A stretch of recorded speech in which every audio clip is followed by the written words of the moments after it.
Welcome back, folks. This is Tommy, Help with Gadgets, and we've got a bit of a review to do today of the Spyderco Stovepipe. Now, this is a David Ridbaum's collaboration with Spyderco, and it's based on his Bill the Butcher custom knife. And I have to thank first off Mr. Eddie for allowing me to take a look at this knife and carry it and use it. If you want to see a video of the internals of this particular knife, I'll link a video to the disassembly and cleaning of that knife.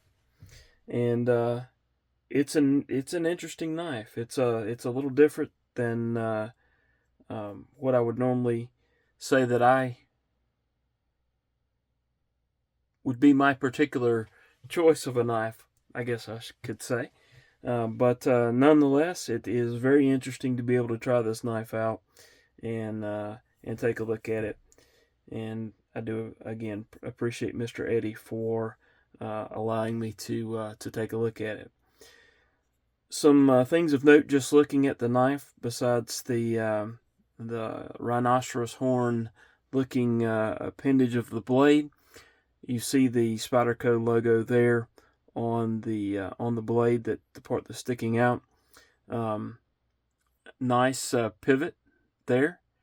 A kind of countersunk titanium backspacer, and then you'll see the Spyderco logo again here on the milled pocket clip. That pocket clip seems to work fine. No issues with that at all. It does not give a deep carry, of course, but it seemed to work just fine. There's a rather large cutout here, a relief for the lock bar. I did notice that this particular edge right here tended to catch my finger when I deploy the knife. And that's just me not being overly familiar with the knife, I would suppose. Something that I would probably learn to not happen if this were a knife that I carried and used on a regular basis. You will also notice there's some neat milling on this knife, here as well as here, and then some neat chamfering here as well. This is kind of a rounded scale. Let's go ahead and pop it open and take a look at it. All right, so you have a kind of a cleaver type blade. I will say that the Spyderco's also got their name here, so they've got the logo, the name, and the logo again.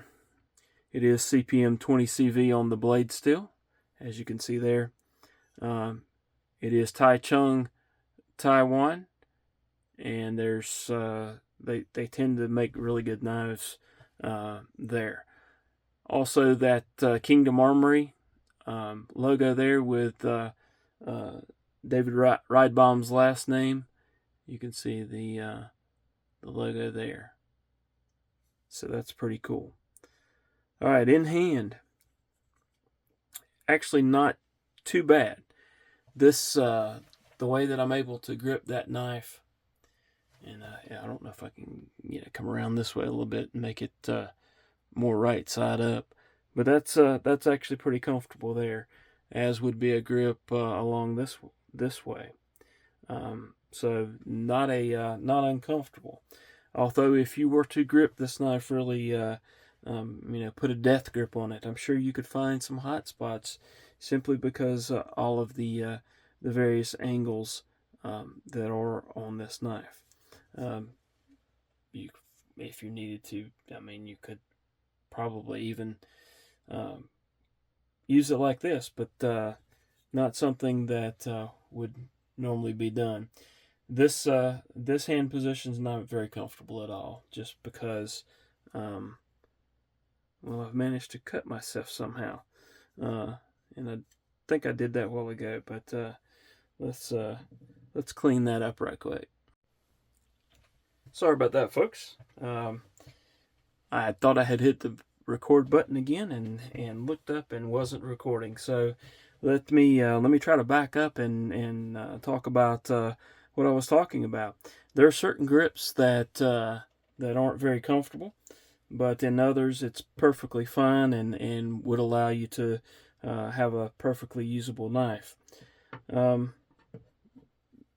is a very nice looking knife in my opinion, although a little, some would say it's a little bit strange with the rhinoceros horn there. But all in all, it's a nicely sculpted knife, and one that could be used for EDC if you so desired. All right, let's do some measurements of this knife. Let's get the handy measuring device out here, and you can see the blade is less than 3 inches. Overall length is actually less than 6 3/4, so it's not a what would be considered a really large knife, I don't suppose. Although it does, the profile is gonna be a no-go for some folks. Let's pull out the scale and get a measurement. This particular knife has some nice thick titanium scales, and as you can see there, the blade itself is not the thinnest at the top either. All right, let's get the unit of measurement here back to grams and put this down. I did not want grams, I wanted ounces, but we'll say that's about 140 grams, and let's do ounces. That's probably what most people are more familiar with. So about 4.85 ounces on the weight. All right, let's get this out of the way. Let's do some size comparisons. All right, I'll have to remember, because I had already started this part and realized that I wasn't recording and had to start over. All right, let's do the the Miguron Morial and the Kaiser Sparrow. All right, let's do the budget knife. Let's do a QSP Penguin. So it's kind of sort of the along, well, even the QSP Penguin's a little larger than that. Same for the CGRB Pyrite.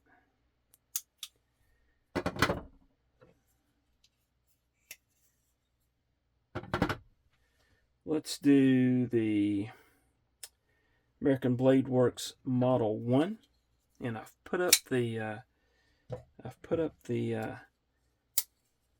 knife that I'm supposed to be showing here, so let's get that back out and try not to cut myself in the process. All right, American Blade Works Model 1 and American Blade Works Model 2. If anything, folks, if not informative, then there may be a little comic relief and make you chuckle a little bit, maybe. It's just some of the silly stuff that I do.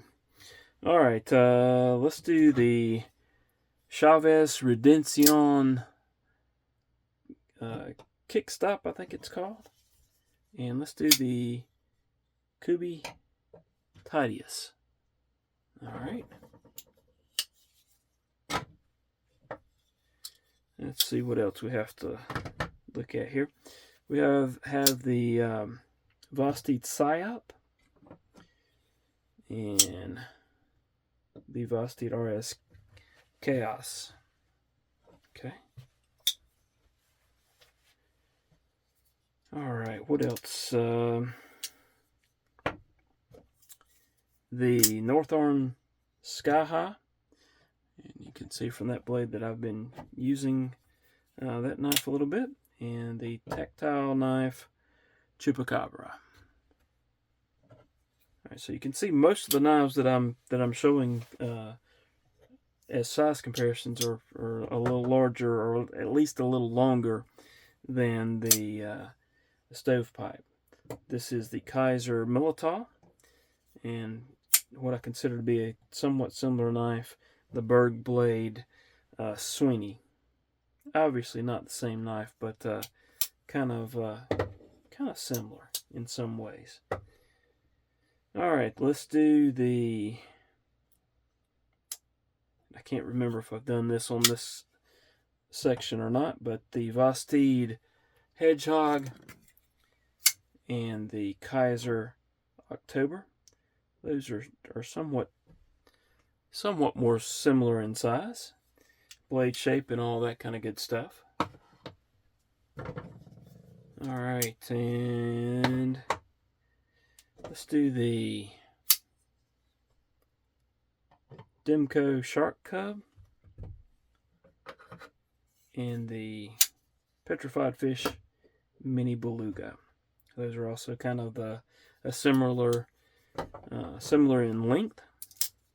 And then last, but certainly not least, if I can find, oh, there we go, my Microtech MSI, which kind of dwarfs it. And then last, and certainly not least, the Kaiser Cyberblade. And as you can see, the Kaiser Cyberblade is still not quite as long as the Spyderco Stovepipe. All right, let's get those out of the way. So that gave you some, hopefully gave you some size comparisons to the Stovepipe, if you're wondering if it is similar to a knife that you have. All right, let's look at the profile. And I think the profile is where it's gonna, most of my knives are not going to be anywhere close to that. That's the Stovepipe with the Psyop, and I'll also put the Berg Blade Sweeney in there, so you can see that in pocket that one's going to be a little. It's going to take up a little more pocket. There's the Kaiser Militaw. There's the Demco Shark Cub. Words are hard sometimes. All right, what else do let's see. Okay, let's do the North Arm Skyhigh. Let's do the Eutectic EFD. So those are some profile comparisons there. Let's look at thickness while we've got some of these knives out. This is compared to the EFD, so you can see the it's a little bit thicker there. Same thing for the Militaw. That's it with the Demco Shark Cub. The Demco Shark Cub is pretty thin. Here it is against the American Blade Works Model 1. So getting there in size, although there's there's some contouring there as well, so that's going to make it a little bit thicker. We're just looking at edge to edge comparisons. Okay, there's the Psyop. Okay, and then the Berg Blade Sweeney. So that gives you a little comparison there. The Microtech MSI may be a good comparison to the thickness, at least with the original goat scales on it. All right, so we've looked at size comparison, we've looked at specs, we've looked at the thickness of it, we've looked at the blade steel. That's 20 CV, which is just fine. And that blade, I guess the finish of the blade is more of a stone washed finish, so that should hold up well with normal everyday use. As far as jimping on the knife, you can see here, even on the blade, there's some milling there that's really cool. I don't know that I would call that jimping, though. I mean, that's just a reference point there, and part of the aesthetic of the knife itself. Other than that, no real jimping to speak of. There is no lanyard hole on this particular knife.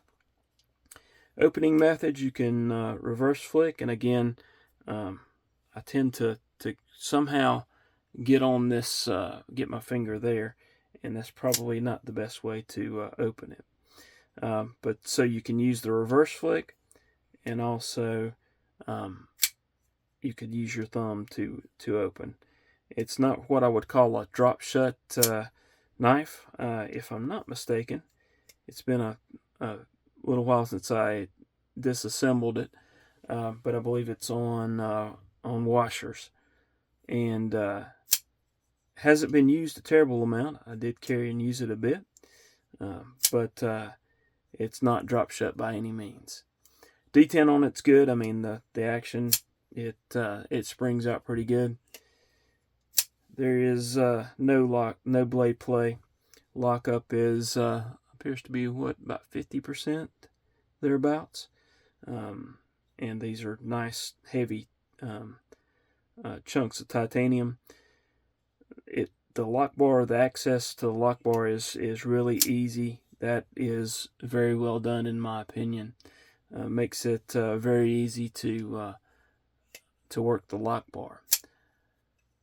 So there you have it. It's a good slicer, as you can probably tell looking at the end of the blade. Nice hollow grind, and just a really neat blade. Very thick up here, so lots of strength in the blade. You would, of course, have to be careful of the tip here, but it makes for good slicing. All right. Anything else that I can think of right now? Nothing that I can think of. Just me personally, I don't think this would be a knife for me. Not that I don't think it's a good knife, but it's a little different than I think most people would like to carry. However, it is a very interesting piece, and if you are interested in this, then I would suggest checking one out to see how you agree with my assessment of it. All right, I guess that will do it for now. I do appreciate you watching. Please hit that like button down there. Subscribe if you haven't done so already. Leave a comment if you would so desire. And again, I'm a little bit behind on comments. I got just a slew of comments on a post the other day, and still trying to get caught up. Hope y'all have a wonderful rest of your day, and I hope to see you again soon. Thanks.